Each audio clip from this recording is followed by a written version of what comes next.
My name is Wes, and I just saw Tenet, the new Christopher Nolan film, come out on Friday.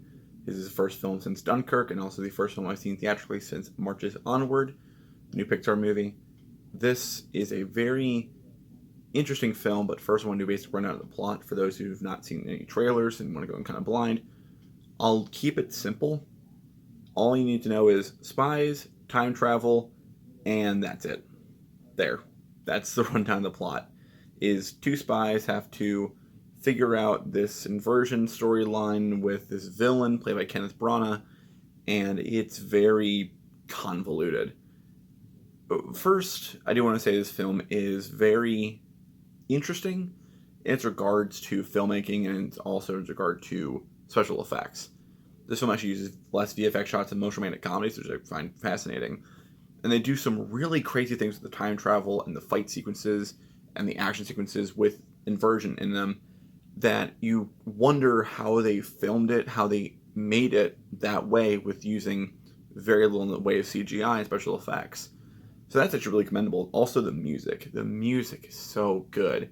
It's a lot of big Gorazon, I believe I pronounced that correctly or somewhat correctly, who also did the soundtrack for the Mandalorian show. If you like the music there, now Christopher Nolan backing it, it's a really good score. I do recommend it. Also, probably putting a link down below for the Spotify version of it. The acting was great from everyone: Elizabeth Debicki, Jonathan David Washington, as well as Robert Pattinson and Kenneth Branagh. They were all great in this film, and they all brought something to the table. The problems with the film are what you've heard, which is the sound mixing.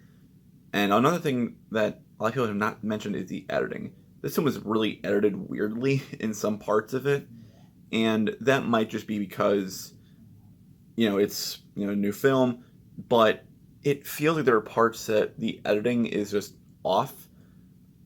Once you see the film, you'll realize that some of the editing is just odd choices that they've made, but the sound mixing, yeah. I didn't notice the problems that others have where it's characters are talking and the sound is like drowned out by the background noise and the music.